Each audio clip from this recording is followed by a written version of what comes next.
ஈமானுடைய விடயங்களை கற்றுக் கொடுங்கள், ஒழுக்கத்தை கற்றுக் கொடுங்கள்.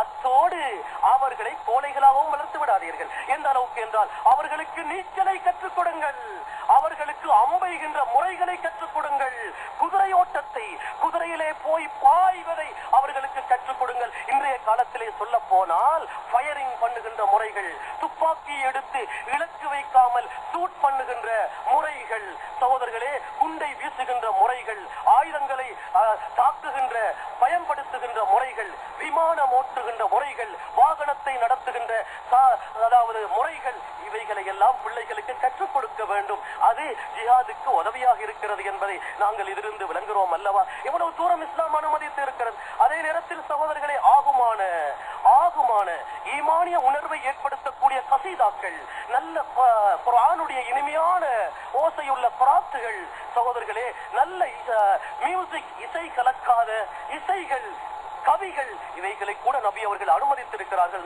ரசூலுல்லாஹி ஸல்லல்லாஹு அலைஹி வஸல்லம் அவர்களுடைய காலத்திலே உதாரணத்துக்காக பாருங்கள், ஆயிஷா ரலியல்லாஹு அன்ஹா சொல்லுகின்ற சம்பவம் இமாம் அஹ்மத் ரஹ்மத்துல்லாஹி அவர்கள் அறிவிக்கிறார்கள்.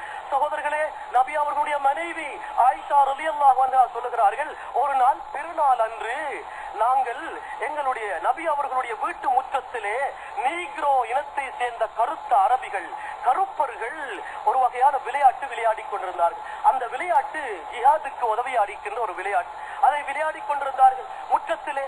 நான் வீட்டுக்குள் இருக்கிறேன், எனக்கும் அந்த விளையாட்டை பார்க்க வேண்டும் என்ற ஒரு ஆசை இருந்தது. எனவே நபி அவர்கள் வீட்டு வாசலிலே நிற்க, நபி அவர்களின் தோல் புயத்துக்கு முதுகுக்கு பின்னாலே இருந்து அவர்களுடைய தோல் புயத்துக்கு மேலாலே என்னுடைய முகத்தை வைத்து அவர்களுடைய தலைக்கும் தோல் புயத்துக்கும் இடையில் உள்ள பகுதியாலே அவர்களுடைய விளையாட்டை நான் பார்த்து கொண்டிருந்தேன். நான் பார்க்க வேண்டும் என்பதற்காக நபி அவர்கள் தன்னுடைய தோலை தாழ்த்தி பணித்து கொடுத்தார்கள். நான் போதுமாக காட்டிலும் பார்த்தேன், நான் அந்த விளையாட்டை வயிறு நிறையும் வரைக்கும் பார்த்தேன் என்று ஆயிஷா ரலியல்லாஹு அன்ஹா சொல்லுகின்ற இந்த சம்பவத்தில் இருந்து சகோதரர்களே, ஷரீஅத்துடைய அதாவது எல்லை மீறாமல், இஸ்லாத்தினுடைய எல்லை மீறாமல், இஸ்லாமிய வட்டத்துக்குள்ளே விளையாடுவதற்கு, சந்தோஷம் கொண்டாடுவதற்கு, பாடுவதற்கு, இவைகளுக்கெல்லாம் இஸ்லாம் அனுமதி கொடுத்திருக்கும் பொழுது நாங்கள் குப்பையை தோண்ட வேண்டுமா? சினிமா நடிகர்கள் நடிகைகளுடைய பாணியிலே ஆட வேண்டுமா, பாட வேண்டுமா? சகோதரர்களே, ஏன் இஸ்லாமிய முறையை எங்களுக்கு கையாள தெரியாமல் இருக்கிறது சகோதரர்களே. எனவே இந்த பெருநாளுடைய நாளிலே நாங்கள் இஸ்லாம் அனுமதித்த சந்தோஷங்களிலே நாங்கள் ஈடுபட வேண்டும். கவி பாடுவதை கூட மியூசிக் இல்லாத சகோதரர்களே, இச்சையை தூண்டாத, அல்லாவின் நினைவை மறக்கடிக்க செய்யாத நல்ல கீதங்கள், நல்ல கவிகள் எவ்வளவு தூரம் நபி அவர்கள் அனுமதித்திருக்கிறார்கள். அதுவும் ஹதீஸ்லே வருகிறது. ஒரு நாள் பெருநாள் தினம் தான் நபி ஸல்லல்லாஹு அலைஹி வஸல்லம் அவர்கள் சகோதரர்களே பெருநாளை தொழுது விட்டு வீட்டிலே இருக்கிறார்கள்.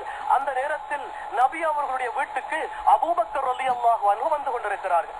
அப்பொழுது ரசூலுல்லாஹுடைய வீட்டு முற்றத்திலே 2 அடிமை பெண்கள் கவி பாடிக்கொண்டிருக்கிறார்கள், 2 அடிமை பெண்கள் கசீதா பாடிக்கொண்டிருக்கிறார்கள். இதை பார்த்து அபூபக்கர் ரலியல்லாஹு அன்ஹு இது ஒரு மோசமான செயல் என்று எண்ணி நினைத்து அவர்களை துரத்த ஆரம்பித்தார்கள். கேட்டார்கள், என்ன இது?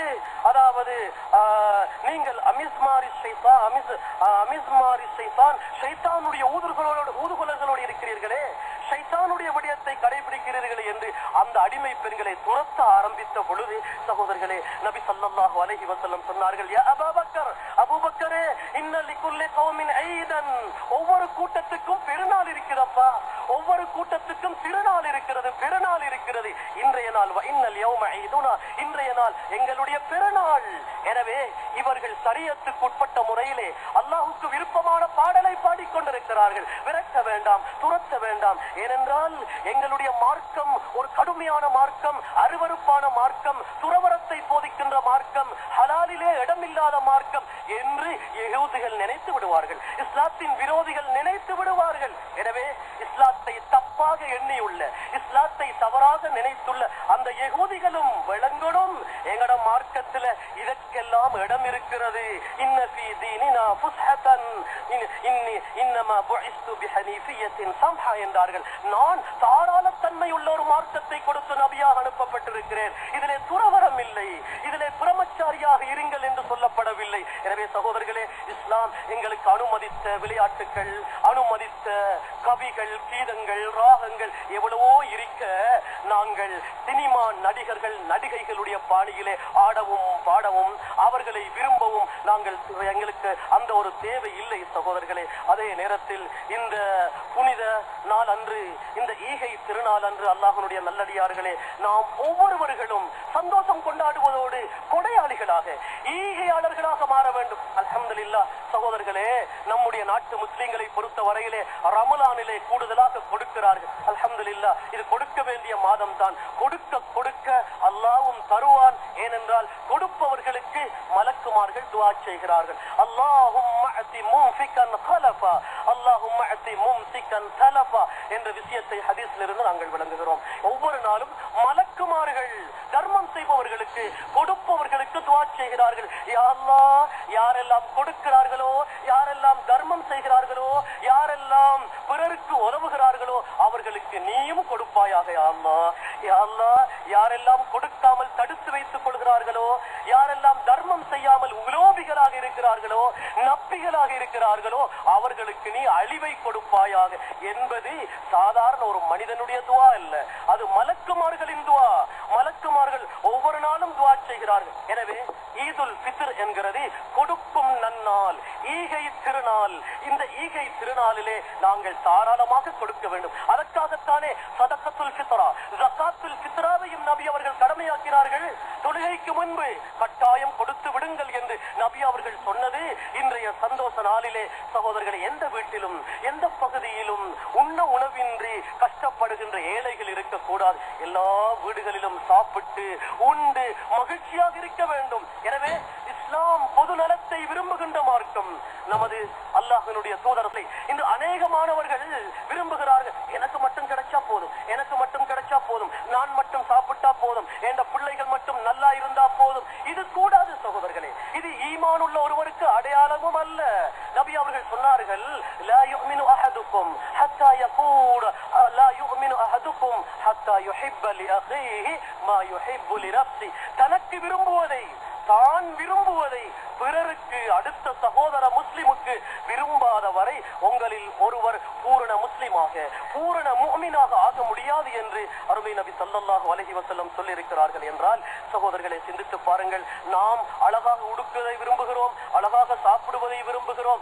எனவே நம்முடைய இஸ்லாமிய சகோதரர்களுக்கும் அடுத்தவர்களுக்கும் நாங்கள் அதை விரும்ப வேண்டும். அதே நேரத்தில் சகோதரர்களே, நாங்கள் புத்தாடை உடுத்து நறுமணம் பூசி நம்முடைய வெளி உடம்பை அழகாக்குவது மட்டுமல்ல, பெருநாள் நம்முடைய உள்ளத்தையும் தூய்மையாக்க வேண்டும். உள்ளத்திலே பொறாமை இருக்கக்கூடாது, உள்ளத்திலே ஹசது வஞ்சகம் இருக்கக்கூடாது, உள்ளத்திலே பழி வாங்குகின்ற கெட்ட எண்ணம் இருக்கக்கூடாது, உள்ளத்திலே சகோதரர்களே கபடம் வஞ்சகம் இருக்கக்கூடாது.